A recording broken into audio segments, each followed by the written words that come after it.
موعدكم اليومي ديال التغذية نحلوها ونصحكم فيها المختص في الميدان بامتياز الأستاذ نبيل عياشي. صباح النور. صباح الخير سميرة. موضوعنا اليوم يخص مادة أو حبة لها تسميات عدة. كاين اللي يسميها السانوج أو حبة البركة أو بالفرنسية النيغال. نعم. ياك الاستعمالات ديالو في المجتمع ديالنا تجميلية أكثر منها غذائية، استعمالات مرات غير صحية، لذلك بغينا نعرفوا معاك الخصوصية ديال هذه النبتة أو الحبة أستاذ نبيل عياشي. نعم، السانوج هو أو حبة البركة أو مجموعة ديال الأسماء. أنا بغيت نشير في الأول قبل ما ندخلوا في القيمة الغذائية ديالها. ربما نقول للأسف لأن أصبحت واحد ضجة كبيرة، واحد يعني الكل صبح تيهضر بهذه الحبة هذه على أنها تدخل في العلاج، وهذا خطأ وخطر كبير بالنسبة للمستهلك. يعني يصبحوا أنها تعتبر شفاء، وأنها تعالج، وأنها تعالج السرطانات وتعالج أمراض الكبد وتعالج إلى آخره. الناس خصهم يفهموا اننا ملي تنهضروا على بعض المكونات الغذائيه راه ما تنهضروا على الوقايه، وهذه ربما اختي سميره دائما تنشير لها. اكيد باش ما يكونش هناك خطا او لبس.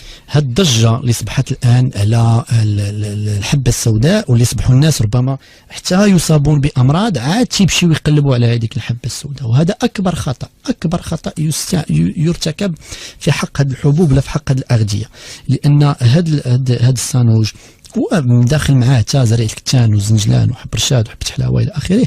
هادو تعتبر من بين الاغذيه اللي حنا تنسميوها هذه هي المكملات الغذائيه بصح. هادو هما لي كومبليمون اليمونتير، لان تنهضر على مكمل غذائي. علاش؟ لان هي عباره عن حبوب فيها الكميه ديالها تكون قليله، ولكن المنفعه ديالها كبيره جدا. فملي تنهضروا مثلا على السانوج يحتوي على اكثر من 100 مكون غذائي. واو اللي كاين في السانوج. ولكن ملي تنهضروا على السانوج انا غنقولها دابا، الناس ماشي يبقاو يشرب كيلو في النهار، اكيد راه معلقه صغيره في اليوم كافيه، ماشي العلاج، الوقايه. هذه النقطه اللي بغيت ناكد عليها، والناس يعني بركه من ديك اللهفه، الناس حتى تيمرضوا عاد تيمشيو يقلبوا. راه خصهم يفهموا بان هذه الحبوب هذه وعلى راسها السانوج خاصها تكون داخله في الاستهلاك اليومي ديالنا. كذلك حتى السانوج نعم خاص يكون داخل في الاستهلاك اليومي. علاش؟ لان السانوج يحتوي على الدهنيات بشكل كبير، فيه لوميغا 3، فيه لوميغا 6، فيه لوميغا 9. فهنا ملي تنهضروا على لوميغا 3 ولوميغا 6 هادو سي دي كومبوزون اليمونتير. دابا هنا اختي سميره، هنا فين كاين الفرق ما بين اوروبا والمغرب.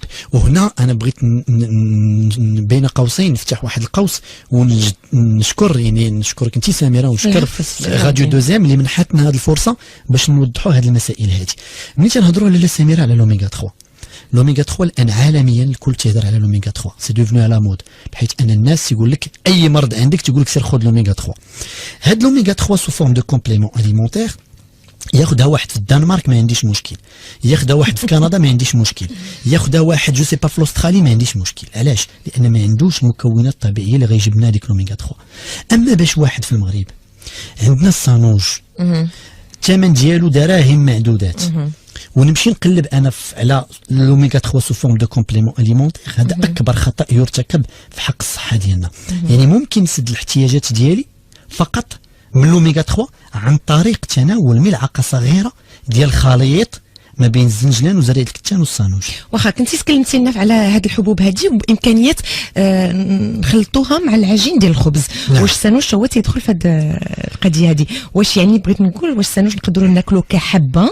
نعم. او لا ولا بدا خاصنا نغليوه في الماء ولا نكبوا عليه الماء سخون؟ لا ماشي مشروب. نعم ماشي ضروري نكبوا عليه ماء سخون، هو كاين اللي تيخلطوا مع العسل لانه هو المذاق ديالو ماشي بحال الزنجلان ولا بحال زريعه الكتان، المذاق ديالو مر، واللعبه كاينه في هذيك المروريه ديالو.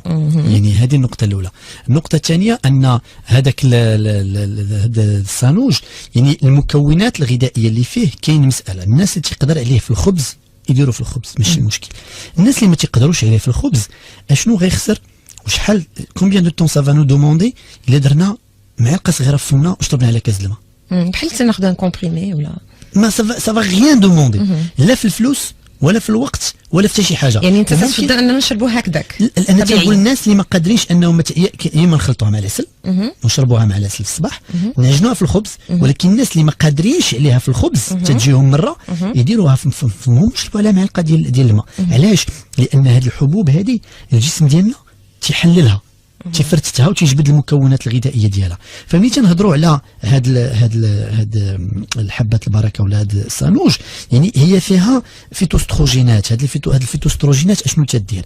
هاد الفيتوستروجينات تتحل واحد المشكل كبير عند المراه اللي صبح الان، وصبح للاسف ماشي عند المراه، صبح عند الفتيات اختي سميره، هو المشكل ديال الاضطرابات الهرمونيه. الان المشكل ديال سن الياس، وانا تنقولها راه خصنا نردوا البال هذه المساله. سن الياس المبكر صبح الان في سن 30 سنه 35 سنه اصبحت الفتاه تعاني من مشكل ديال سن الياس المبكر.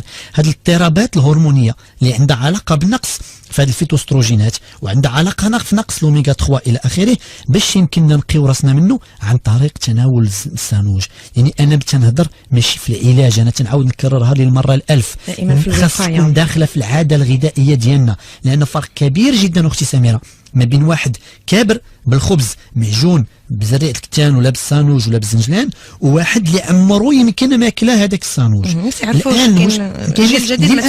الان المشكل ديال الحساسيات، يعني الالرجي ديال الهستامين وبزاف ديال المشكل ديال الحساسيات، الصانوج يقي من هذه المشاكل ديال الحساسيات. الان الكل يعاني من المشكل ديال الحساسيه، سواء بالنسبه في فصل الربيع ولا خارج فصل الربيع. علاش؟ لان ما عندناش مكونات غذائيه اللي غادي تقينا من هذا المشكل ديال الحساسيات. بالاضافه لهذا ان المشكل ديال ضعف المناعه اللي صبح الان، هذا الصانوج تيلعب دور مهم جدا في تقويه المناعه، ولكن راه ماشي حتى نمرض عاد نبدا نقلب عليه ناكلو، لا، راه خص كيف ما قلت خاصو يكون علاش؟ لانه هو تيبني.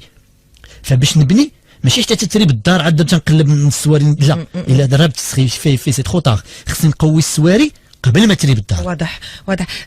وانا تنقلب على الصانوج ولا حبه البركه ولا النيقال في الانترنت، لقيت الناس بزاف تيربطوه بجوج الحوايج، بالحمل عند النساء، وكذلك بالغلظ، الناس اللي بغاو يغلظوا. شنو علاقه هذه الاشياء بحبه البركه؟ لاش نهضروا على الحمل؟ لان انا عاد ذكرت الان قلت بانه تيقاد المشكل ديال الهرمونات، ولكن في نفس الوقت يعني دائما تنرجع، هو في علم التغذيه كاين واحد الجمله اللي هي شهيره تيقول لك غيان توكسيك تو تي توكسيك، كي توكسيك سي لا دوز. حتى حاجه ما مسمومه كلشي مسموم، اللي مسموم هي الكميه. يعني الناس بحال في الزعفران كنت قلتيها في صباحيه دوزام، الا خدينا اكثر من 10 غرام الزعفران في النهار راه تيولي مسموم. نعم، نفس الشيء بالنسبه للصانوج، نفس الشيء بالنسبه لزريعه الكتان، نفس الشيء بالنسبه للزنجلان، نفس الشيء بالنسبه للماء، نفس الشيء بالنسبه للشاي الى اخره. يعني شنو هي الكميه المناسبه؟ غير في النهار فقط، لا غير. لان هذه المساله ديال الحمل، وشكرا اختي سميره اللي جبتيها، صحيح ان بدات تجينا مجموعه الرسائل في هذه المساله تتقول لك انا تنغلط تناكل 4 الصانوج في النهار، او لا انا بغيت نحمل تناكل 4 ديال الصانوج. لا، خطا. علاش؟ لان ماشي الكميه هي اللي غتعطيني الفائده. هذاك المشكل ديال الغلظ منين جابوها؟ لان سمعوا بان الصانوج يحتوي على دهنيات، خاصني نركز على الصانوج. فخصنا نفهموا واحد المساله، صحيح ان الصانوج فيه دهنيات، صحيح ان الصانوج تيقاد الهرمونات ديالو، ولكن المشكل اللي تيصبح اشنو هو ان هاد الناس تيبقاو ملي تيسمعوا هاد الفائده على هاد الماكله تيبقاو مركزين عليها فقط وتنساو الاغذيه الاخرى. حنا دائما تنقولوا شنو؟ التنوع الغذائي، ليكيليبر اليمونتير. الا ما كانش عندي واحد التنوع، انا ما تنقولش بان الصانوج راه واحد الغذاء اللي هو ماجيك، لا، هو غذاء كباقي الاغذيه. جميع الاغذيه لها فوائدها. تحدثنا هذا الاسبوع على الشاي وتحدثنا على السمك، والان تنتحدثوا على الصانوج. ما تعنيش بانني خصني ناكل غير الشاي والسمك والصانوج، لا، يعني غنشرب الشاي وناكل السمك وناكل الصانوج وغناكل لافوكا اللي هضرنا عليه. كل حاجه وقتها وكل حاجه عندها حقها. ماشي خاصني، لان الناس تيدوزو من لي زيكستريم، يا اما ما تياكلهاش مره او لا تبدا ياكلها بكميات كبيره. نكذب عليك انا الصانوج ما عمرني ما كليته. لا، ضروري خصو يدخل اختي سميره في النظام الغذائي ديالك وليداتك وديال العائله. علاش؟ لان صعيب، شوف، ما كاين في الطبيعه حتى شي غذاء تيشبه الاخر، وصعيب باش تلقى شي غذاء تيشبه الصانوج مثلا. انا عطيتك مثال، شوف، هي كل، انا نعطيك واحد النقطه اختي سميره، هي كل بيت كاين بعض الاغذيه اللي خصها تكون حاضره في البيت، منهم اللوز مثلا اللي تكلمنا عليه هذا نعم. شي كيف ما عندك الصالون، كيف ما عندك الماء، كيف ما عندك الثلاجه، كيف ما عندك، انا بالنسبه لي هاد الامور خصها تكون قبل هذا الشيء هذا. علاش؟ هاد الشيء، هاد الصانوج، عندك الصانوج وعندك زريعه الكتان وعندك الزنجلان، بالاضافه للحبوب الاخرى، ولكن هادو 3 رئيس. نعم، هادو ب3 خص ضروري يكونوا في البيت مباشره بعد ما يساليو، بحال تقطع الضوء، خصني نمشي نشريهم ونجيبهم نحطهم. علاش؟ لان هادو خصهم يتخذوا بشكل يومي. علاش انا تنقول نعجنوهم في الخبز باش يجيونا ساهلين. فتتهز معلقه صغيره ديال الخليط وكبها في العجينه، ما تخسر حتى شي حاجه. عجنوهم في الحرشه، عجنوهم في المسمن، عجنوهم في الكيك، عجنوهم في الخبز، عجنوهم فاش ما بغيتي، ما عنديش مشكل. المهم يدخلوا للجسم ديالنا بشكل يومي، لان هذا المشكل اللي قلت ديال لوميغا 3 ولا لوميغا 6 ولا هذا المشكل ديال الفيتوستروجين بالاضافه الى مكونات غذائيه اخرى اللي كاينه فالسانوج، هو من بين الاغذيه اللي تهبط الكوليسترول مثلا، هو من بين الاغذيه المضاده للتوتر مثلا. فملي تشوف نعم السانوج يعتبر من بين هذا. فهنا اختي سميره شوف، راه كاين الان اصبح عندنا واحد المشكل اختي سميره، ان الانسان فايق الصباح مصبح على راسو ياك ومعصب.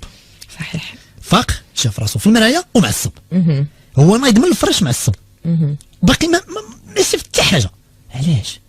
لان عنده نقص حاد في بعض المكونات الغذائيه اللي تلعب دور ايجابي بالنسبه للخلايا. يعني الامر في امر فيزيولوجي ماشي نفسي. نعم، اكثر منه فيزيولوجي ونفسي.